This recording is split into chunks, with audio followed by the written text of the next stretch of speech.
Hello! So welcome to another episode of Board Games and Coffee Stains. Yeah. Or something like that. Something along those lines. So again, just having a coffee and chatting about little things we Board like to games. talk about in board games. And the theme of today is sipping coffee What's it called? Tell the people. and talking about board game themes. So the theme is the thing. The theme is the theme. But it's interesting because this is the thing that comes up quite a lot, I believe, in terms of how people, kind of portray board games and how they interact with them. And I just wanted to kind of have a little chat about how, what maybe your ideas on, does a theme make a big difference to you? Are you worried if the mechanics are really good but maybe they don't quite match up to the theme? Now, to me, a theme is what would sell me the game. Okay. I think the theme is more of a marketing thing to get me into it. Yeah, cool. I thought about that.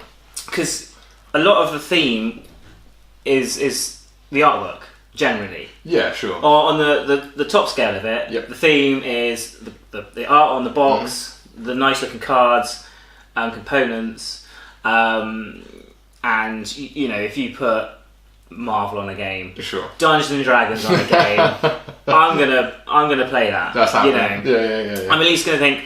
If what was it, Betrayal on the House of the Hit? Yeah, sure. So you've got the standard game, and then you've got the Dungeons and Dragons one.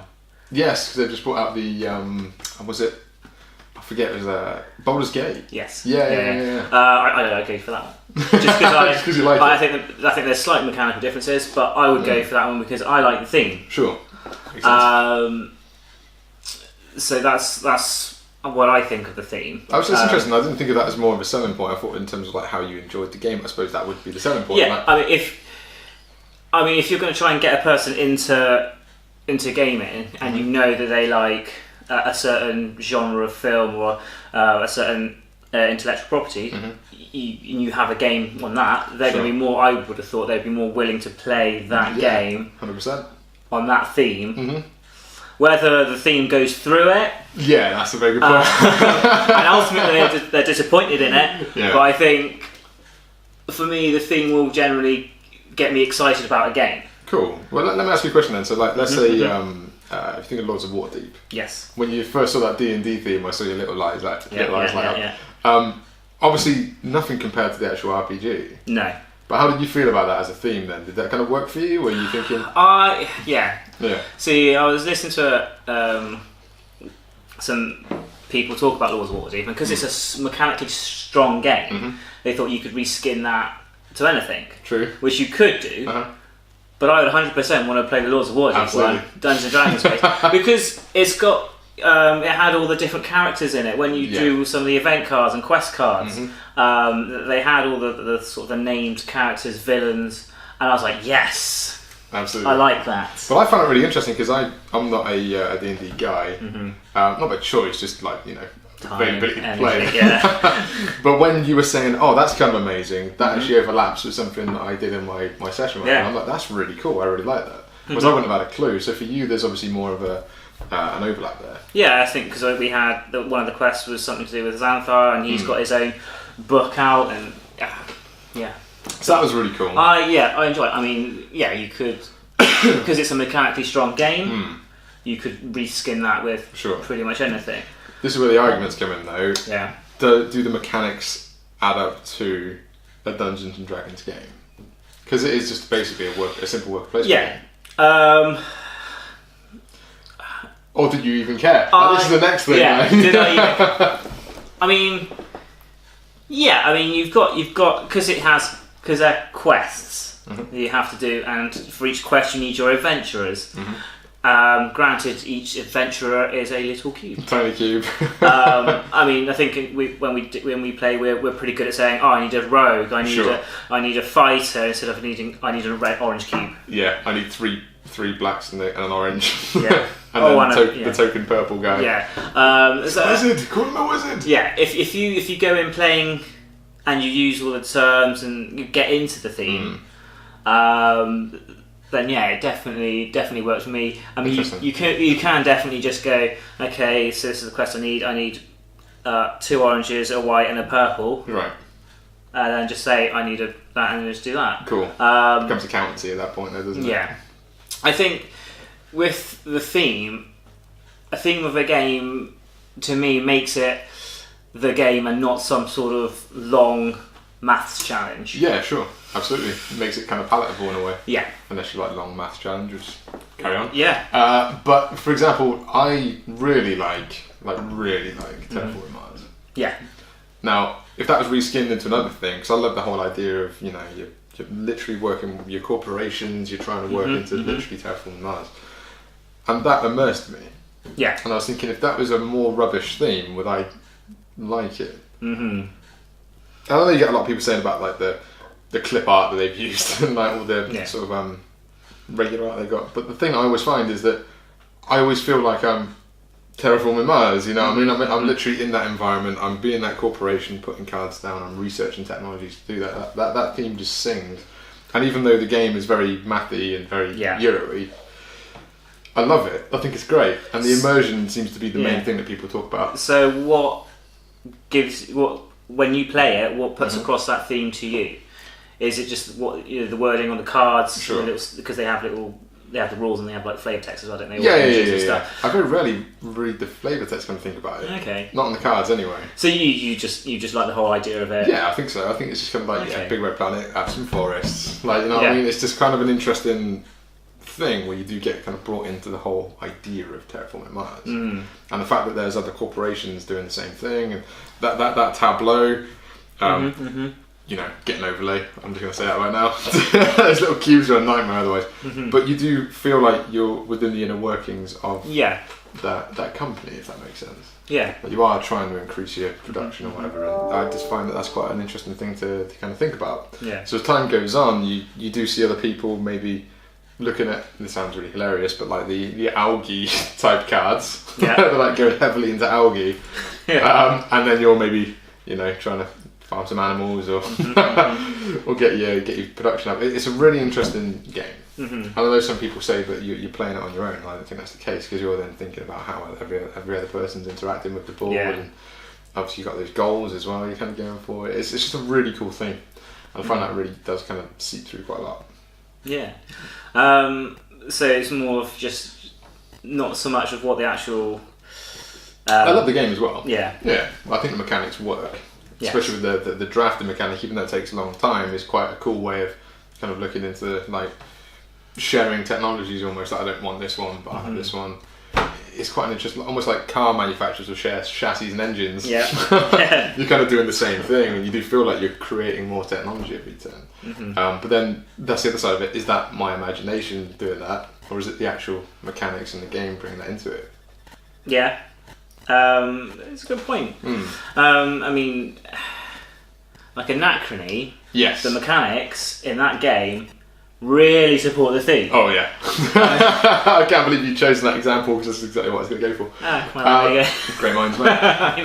But yeah, please continue. That's a brilliant point. Yeah, so you know, it's all about sort of the time travel. So you have that element, that mechanic in the game, absolutely, which helps you get more immersed in it. You know, which helps with the whole theme of it. You've got your little countdown until your planet's destroyed. That, I think, it works well mechanically and thematically. Yeah, 100%. I mean, it's not a theme that's overdone, I don't think, at all. Or time travel in general. Yeah, I don't think so. Like, obviously, the infamous Time Stories is out there. But in terms of an actual worker placement game and working towards a common goal, like, not really. Yeah. It's one of the only games I thought, I really like Time Stories, just putting it out there, but I think Anachrony nailed that whole idea of the time travel mechanic and how they can kind of do that. And my favourite thing about them is that, it's a worker placement game. However, it's a worker placement game where you need to be in a suit to go out into the world because it's all screwed up and you can't actually kind of survive without it. And that was really cool. And obviously, I bought the miniatures because that dirty completionist in me needed things.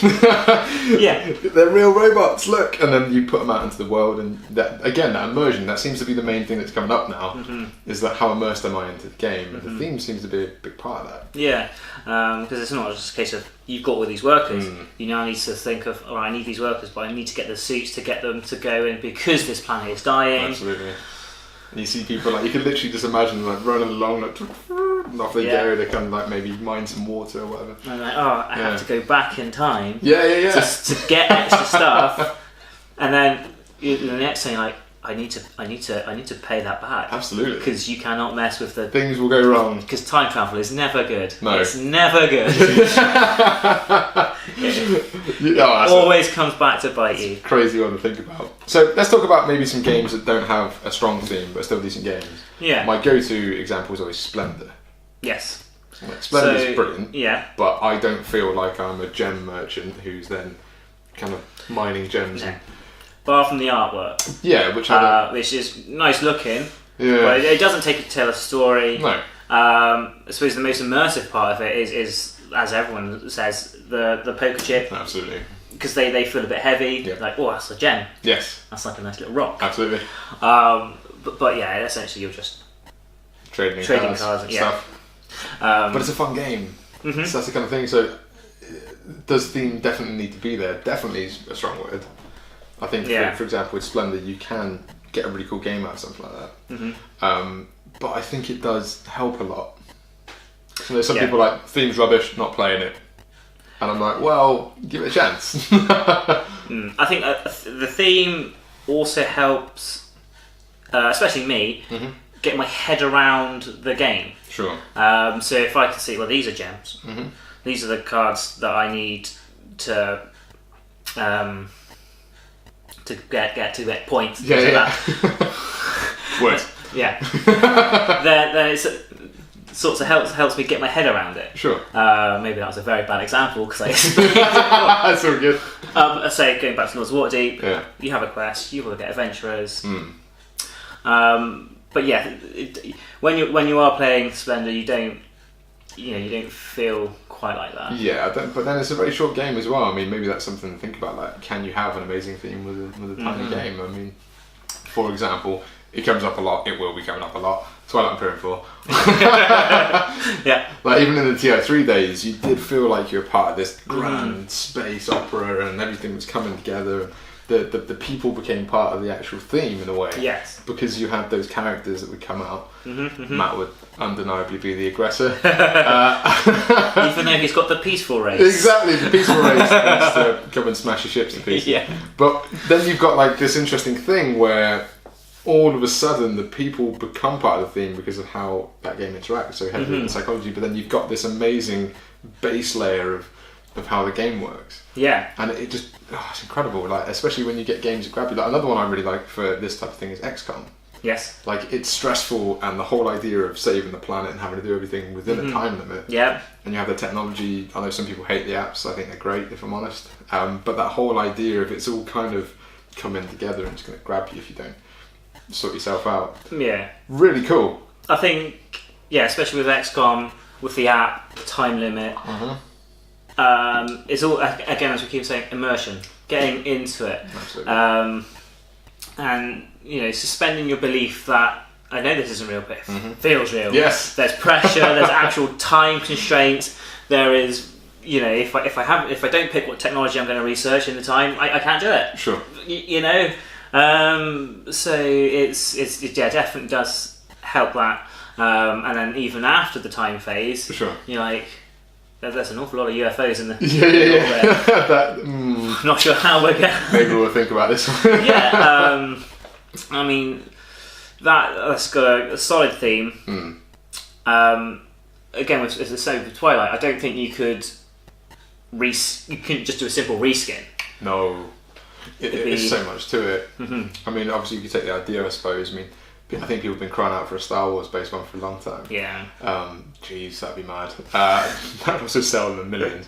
But when it comes down to it, I think that the whole...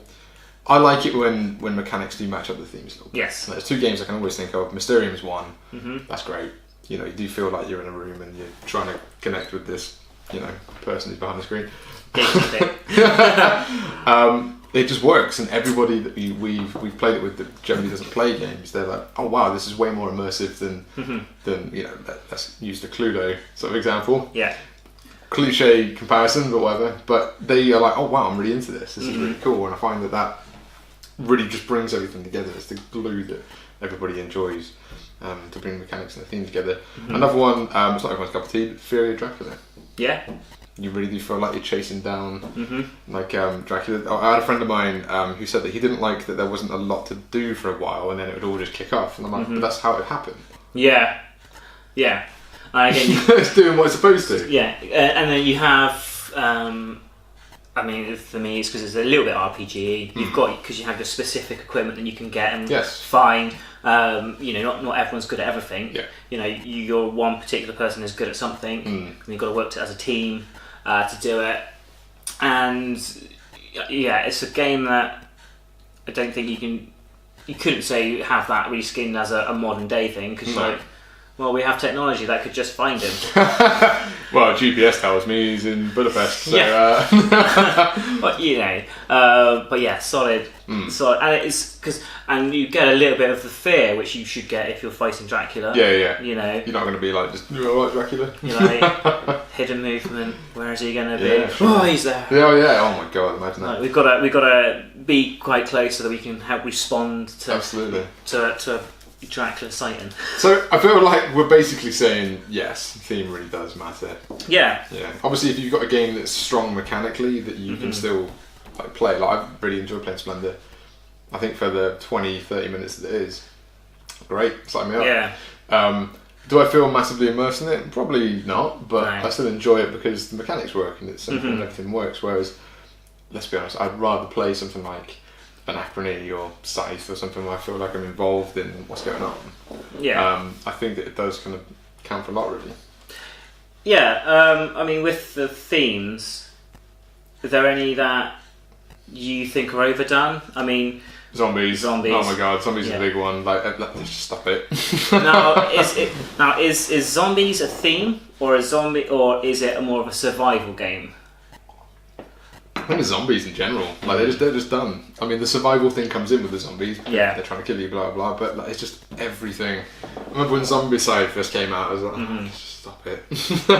See, now, yeah, Zombicide. They've changed it a bit now, obviously, because they've obviously gone down some different narratives. But it was just one of those things where you're like, another zombie game, great. Like to me, and this is very, very general, but I've got my favourite zombie game, which is Dead of Winter. Yeah.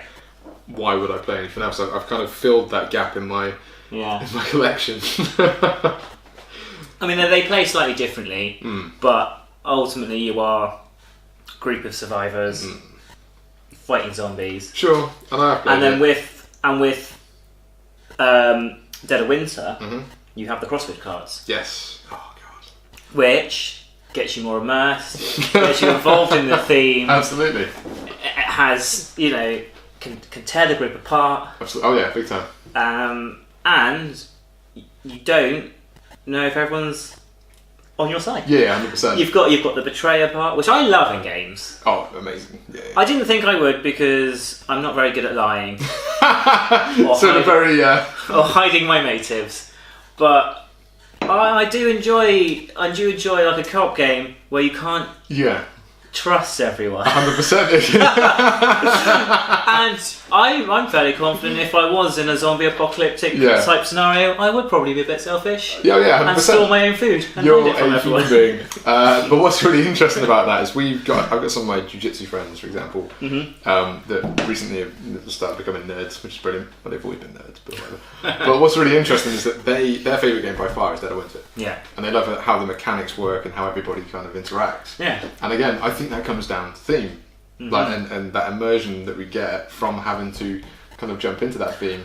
When you can die by just going outside because it's the dead of winter, which I did the first time I ever played. I went outside and I froze. I froze to death.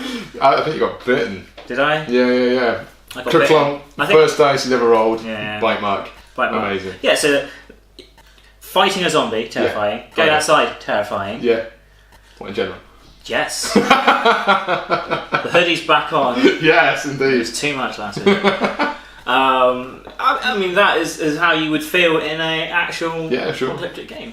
I mean, but then I suppose like the zombie side, you're playing in more of an actiony type game.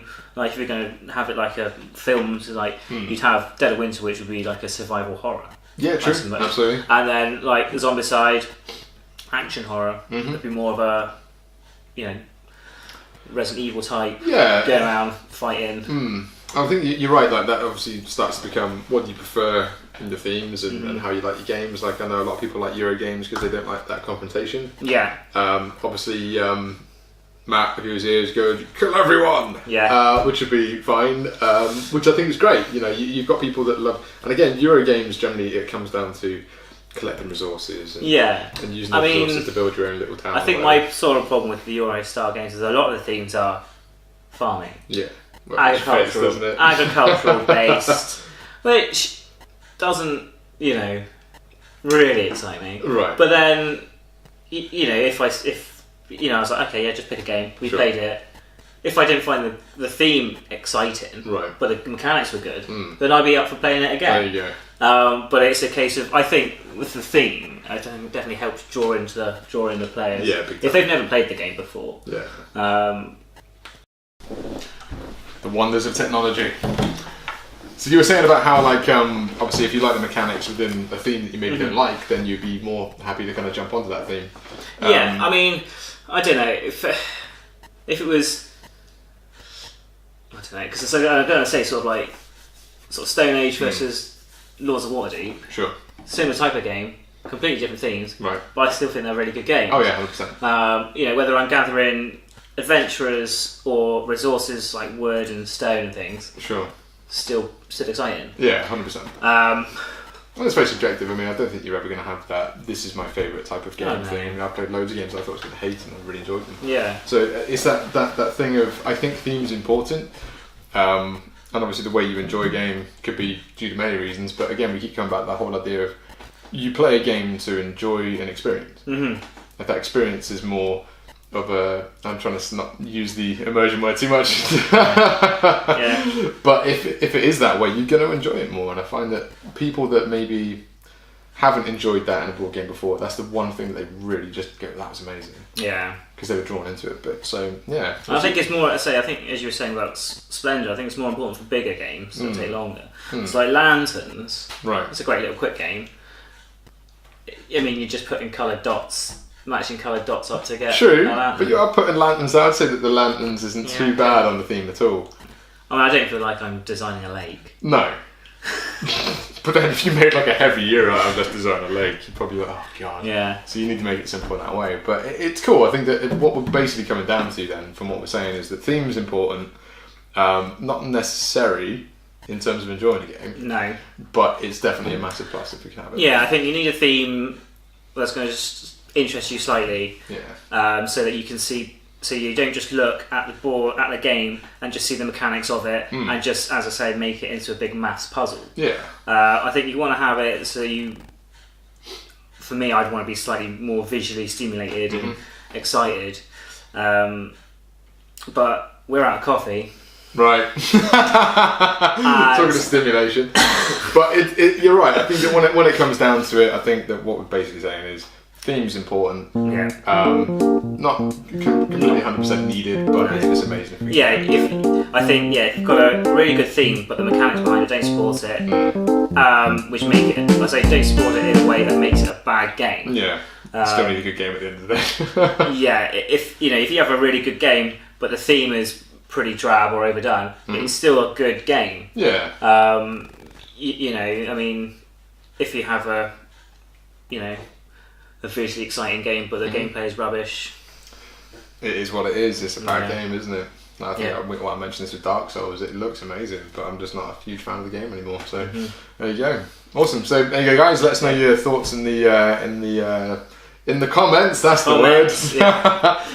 Let us know if you agree or if you've got any different opinions. But there we go. I think that's enough for today. Yeah. All right, guys. So take care. See you soon. Could have gone on a bit longer. You could have, but you don't want to. No. Massively long. We've already, exceeded.